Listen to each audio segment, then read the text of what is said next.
नमस्कार दोस्तों, आज के हमारे इस वीडियो में हम आपके लिए वट सावित्री व्रत की एक बहुत सुंदर कहानी लेकर आए हैं।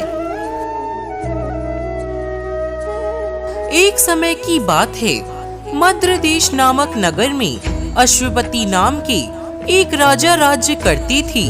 वे बड़े ही धर्मात्मा, ब्राह्मण भक्त, सत्यवादी और जितेंद्रिय थे। राजा को सभी प्रकार का सुख था, किंतु कोई संतान नहीं थी।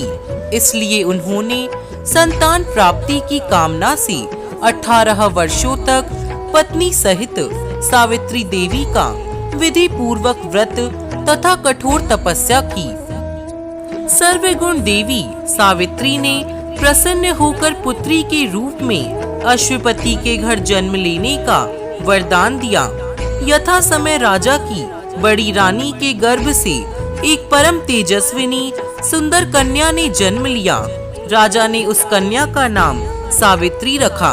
राजकन्या शुक्ल पक्ष के चंद्रमा की भांति दिनों दिन बढ़ने लगी। धीरे धीरे उसने युवा अवस्था में प्रवेश किया। उसके रूप लावण्य को जो भी देखता वे उस पर मोहित हो जाता। कन्या के युवा होने पर अश्वपति ने सावित्री के विवाह का विचार किया। राजा के विशेष प्रयास करने पर भी सावित्री के योग्य कोई वर नहीं मिला। उन्होंने एक दिन सावित्री से कहा, बेटी, अब तुम विवाह के योग्य हो गई हो, इसलिए स्वयं अपने योग्य वर की खोज करो। पिता की आज्ञा स्वीकार कर सावित्री योग्य मंत्रियों के साथ स्वर्ण रथ पर बैठकर यात्रा के लिए निकली। कुछ दिनों तक ब्रह्म ऋषियों और राज ऋषियों के तपोवनों और तीर्थों में भ्रमण करने के बाद वह राजमहल लौटी। उसने पिता के साथ देवऋषि नारद को बैठे देखकर उन दोनों के चरणों में श्रद्धा से प्रणाम किया। महाराज अश्वपति ने सावित्री से उसकी यात्रा का समाचार पूछा। सावित्री ने कहा, पिताजी, तपोवन में अपने माता पिता के साथ निवास कर रहे घुमतसेन के पुत्र सत्यवान सर्वथा मेरे योग्य हैं। अतः सत्यवान की कीर्ति सुनकर उन्हें मैंने पति के रूप में वरण कर लिया है। नारद जी सत्यवान तथा सावित्री के ग्रहों की गणना कर राजा अश्वपति से बोले, राजन, सावित्री ने बहुत बड़ी भूल कर दी है। सत्यवान के पिता शत्रुओं के द्वारा राज्य से वंचित कर दिए गए हैं। वे वन में तपस्वी जीवन व्यतीत कर रहे हैं और अंधे हो चुके हैं। सबसे बड़ी कमी यह है कि सत्यवान की आयु अब केवल 1 वर्ष ही शेष है और सावित्री के 12 वर्ष की आयु होने पर सत्यवान की मृत्यु हो जाएगी। नारद जी की बात सुनकर राजा अश्वपति व्यग्र हो गए। उन्होंने सावित्री से कहा, बेटी, अब तुम फिर से यात्रा करो और किसी दूसरे योग्य वर का वरण करो।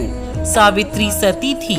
उसने दृढ़ता से कहा, पिताजी, आर्य कन्या होने के नाते जब मैं सत्यवान का वरण कर चुकी हूँ, तो अब सत्यवान चाहे अल्पायु हो या दीर्घायु, अब तो वही मेरे पति बनेंगे।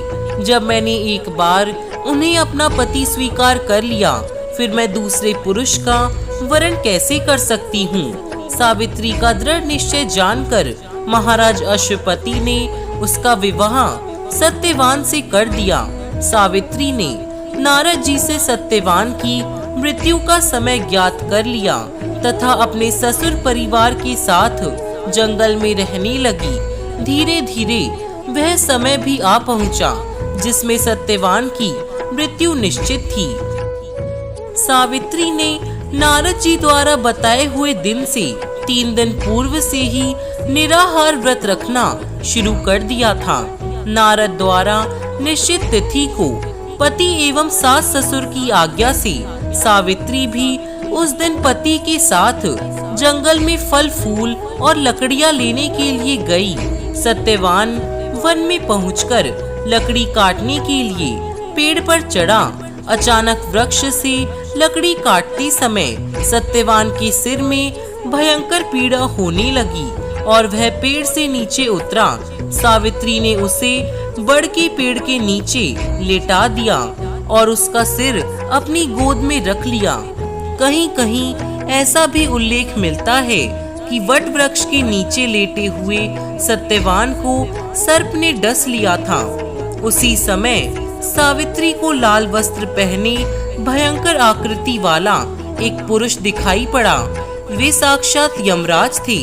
यमराज ने ब्रह्मा के विधान की रूपरेखा सावित्री के सामने स्पष्ट की और सावित्री से कहा, तू पतिव्रता है, तेरे पति की आयु समाप्त हो गई है, मैं इसे लेने आया हूँ।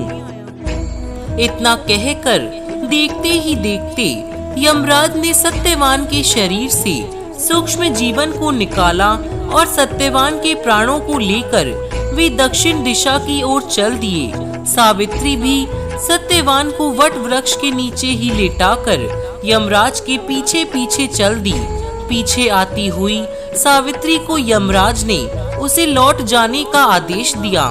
इस पर वह बोली, महाराज, जहाँ पति वहीं पत्नी, यही धर्म है, यही मर्यादा है। सावित्री की बुद्धिमत्ता पूर्ण और धर्मयुक्त बातें सुनकर यमराज का हृदय पिघल गया।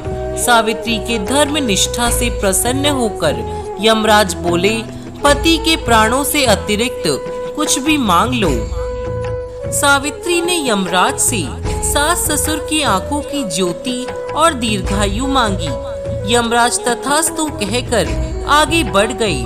सावित्री भी यमराज का पीछा करती रही। यमराज ने अपने पीछे आती सावित्री से वापस लौट जाने को कहा तो सावित्री बोली, पति के बिना नारी के जीवन की कोई सार्थकता नहीं है। यमराज ने सावित्री के पतिव्रत धर्म से खुश होकर पुनः वरदान मांगने के लिए कहा। इस बार उसने अपने ससुर का राज्य वापस दिलाने की प्रार्थना करी। तथास्तु कहकर यमराज आगे चले गए। सावित्री अब भी यमराज के पीछे चलती रही। इस बार यमराज ने 100 पुत्रों का वरदान दिया। इस पर सावित्री ने कहा, मैं पति के बिना माँ किस प्रकार बन सकती हूँ, अपना यह तीसरा वरदान पूरा कीजिए। सावित्री की धर्मनिष्ठ, ज्ञान, विवेक तथा पतिव्रत धर्म की बात जानकर यमराज ने सत्यवान के प्राणों को अपने पाश से स्वतंत्र कर दिया। सावित्री सत्यवान के प्राणों को लेकर वट वृक्ष के नीचे पहुंची, जहां सत्यवान का मृत शरीर रखा था। सावित्री ने वट वृक्ष की परिक्रमा की तो सत्यवान जीवित हो उठा। प्रसन्नचित सावित्री अपने सास ससुर के पास पहुंची तो उन्हें नेत्र ज्योति प्राप्त हो गई। इसके बाद उनका खोया हुआ राज्य भी उन्हें मिल गया। आगे चलकर सावित्री 100 पुत्रों की मां बनी। इस प्रकार सावित्री ने सतीत्व के बल पर न केवल अपने पति को मृत्यु के मुख से छीन लिया, बल्कि पतिव्रत धर्म से प्रसन्न कर यमराज से सावित्री ने अपने सास ससुर की आंखें अच्छी होने के साथ राज्य प्राप्ति का वर, पिता को पुत्र प्राप्ति का वर और स्वयं के लिए पुत्रवती होने के आशीर्वाद भी ले लिए तथा इस प्रकार चारों दिशाएं सावित्री के पतिव्रत धर्म के पालन की कीर्ति से गूंज उठी।